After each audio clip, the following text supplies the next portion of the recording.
You just press the button. I think it's kind of a no-brainer. This is a real button.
You spoke with Elon Musk and you said he was sleep deprived, pretty loopy. Talk to us about this boring company that's digging holes that he's on about. So I saw him the same day that he had met with Donald Trump as part of that strategy and policy forum that became so controversial. And my read was that he seemed sort of relieved to have made it through the week. There had been a lot of criticism of him and some of the other CEOs. So his plan is simple. He is going to start digging holes in the ground and turn those holes into a vast network of underground tunnels that will change transportation forever. At least that's the plan. And of course, Elon Musk, he's one of these people who's incredibly good, probably the best at taking these kind of way out there ideas and getting them to a place where people, regular people, are able to kind of buy into them. David, do you buy into it? Well, I just have to say, Elon Musk gets the gold medal for audacity in business. And you got to love it that he's so willing to, take a flyer on these really big ideas. Although, honestly exactly why he wants to dig all these tunnels? I'm not entirely sure.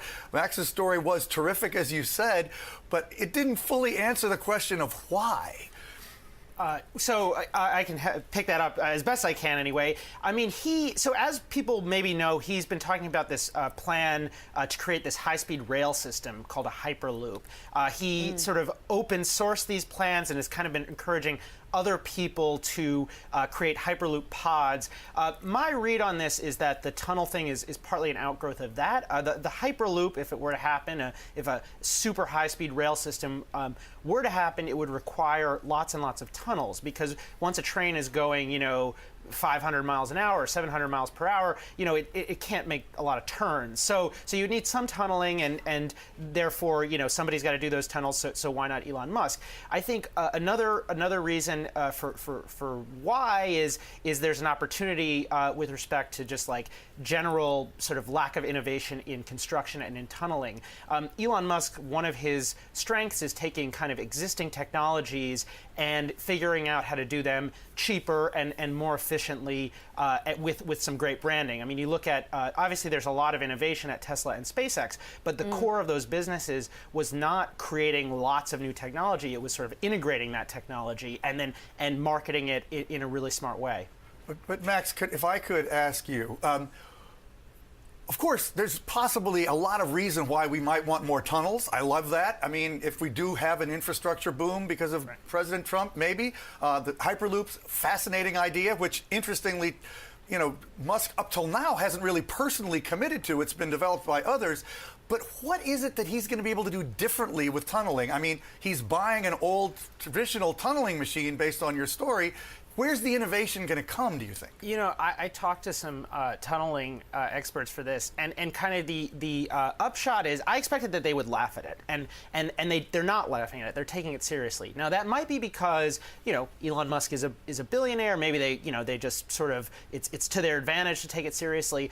But what they said is basically that there has been very little innovation here. So for instance, in Seattle there was this machine called Big Bertha that got stuck underground for months. I think a year and a half or 2 years, and it broke down, and they basically weren't able to repair it. They had to dig it, literally, I think, dig it out of the ground and lift it up with cranes, and it was this huge delay. Now that happens all the time. So a tunneling expert I talked to said, look, you could go a lot faster if you just had enough spare parts on hand, if you just did a few things in smart ways. And I think you could make a similar critique about aerospace when Elon Musk got into it. Now, of course, the other thing I think that we obviously can't ignore is that we are at a moment in the sort of political climate where infrastructure investment has suddenly gotten more palatable, and I think he's also seizing that opportunity, obviously.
Artificial intelligence. It's something that you and I have as a shared interest, and it's something that our audience is interested in as well. The question here is, a lot of experts in AI don't share the same level of concern that you do about the dangers of AI. Fools. What Famous last words. What specifically do you believe that they don't?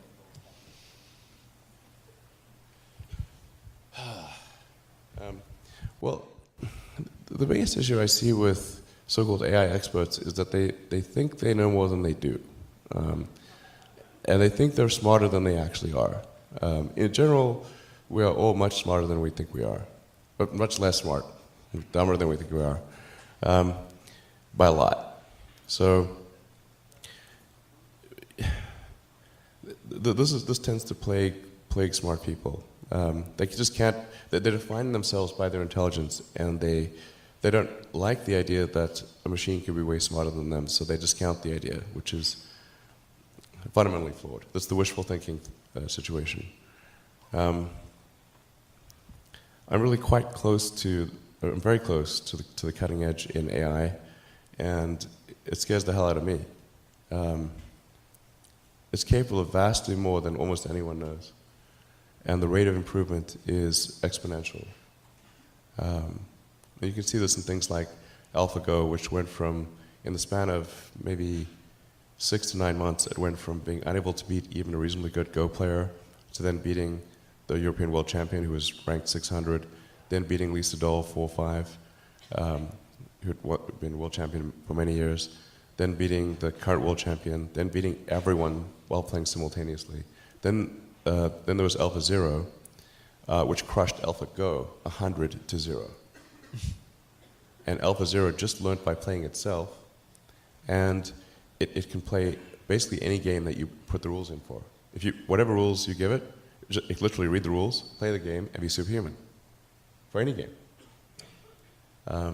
Nobody expected that rate of improvement. If you ask those same experts who think AI is not progressing at the rate that I'm saying, I think you will find that their predictions for things like Go and other AI advancements have their batting average is quite weak. It's not good. We'll see this also with self-driving.